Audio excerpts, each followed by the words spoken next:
Tentacle aliens are fun to surprise. They flail about in a way that's more endearing than it should be. Not that I would ever try to prompt that kind of reaction on purpose, oh no. Psst, just kidding. I absolutely would.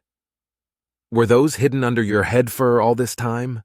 Floyd demanded, pointing a tentacle at my head and waving the others like the tail of a demented kite. How was that not in the briefing? I was laughing too much to keep it up. They're not real, I admitted, plucking the googly eyes from my hair. Humans don't really have eyes on the back of their heads. It's just a saying, see? I held them out in my palm. Then, after he'd stared for a silent moment, I stuck them on the console I'd been using, right above the ID scanner, where the next person was certain to see them. Floyd was thinking hard, his brow ridges scowling in his octopus-like face. The tentacles did the bulk of the body language, twining around each other, preoccupied. I have a use for your false eyes, he declared. Would you be willing to wear them again? Unnecessary question, I'm sure. Sure I will, I agreed. I've got more, with fresh adhesive. What's the story? Floyd's tentacles curved in a way that resembled a human's arms with fists on hips. Indignant. He was still frowning. Someone has been taking food from the stasis chamber that is clearly labeled as belonging to another, he said. I have a theory who is doing this, but haven't been able to prove it. I am in, I said with a broad smile. Thwarting lunch thieves is a time-honored tradition among my people. Do you want some disturbing human spices to put in the food? No, maybe, he said, reconsidering. If the first plan doesn't work, I think humiliation will be enough of a deterrent. The offer stands. So tell me about this plan. Floyd made the announcement to his unit before lunchtime, with me standing behind him like the exotic tall creature I was. He told them all that the thefts would not stand. The room where meals were kept would be guarded today by the human, who was supplied with a collection of fluorescent dye bombs. These were meant for outside repairs in particularly dark parts of space. They made for fine projectiles in the hands of a species known for their throwing ability. The rest of the group mumbled their agreement with a range of expressions.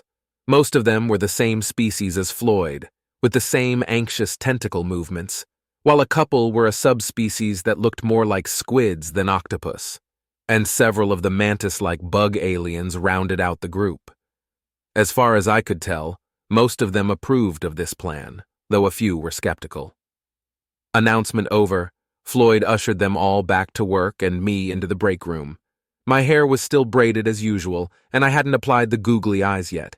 I did this now as Floyd made sure no one was looking. Then I set up my basket of fist-sized dye bombs and the tablet of my own work that I would be preoccupied with, and waved a conspiratorial goodbye to Floyd.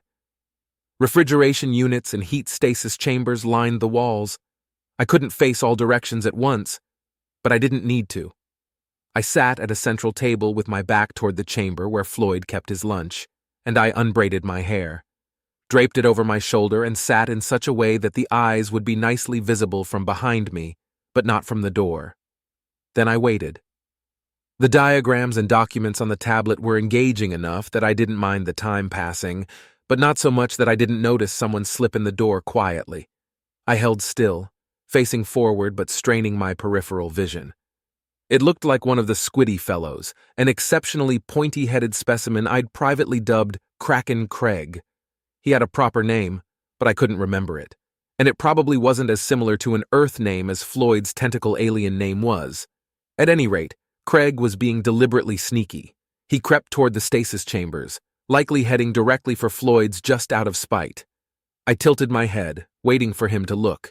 He made the funniest noise when he saw it, a gasp blorp, and the thwap of tentacles flailing against the chamber in surprise. I casually picked up a dye bomb and rolled it around in my hand. Craig scuttled for the exit, tentacles smacking the floor, all stealth abandoned. He was met outside by Floyd and several others holding cameras. "Surprise!" Floyd announced. "I knew it was you!" As the lunch thief tried to bluster his way out of this, I pegged him with a dye bomb in the back of the head. The poof of color made the crowd edge away, laughing. Craig whirled to glare at me. I plucked the eyes off the back of my head and held them up with my best innocent smile. That led to an unprofessional swear from Craig and approval from the crowd. Floyd was still recording as Craig stormed off, trailing neon green that I'd probably have to clean up. Worth it. "Can I have a copy of that video?" I asked Floyd.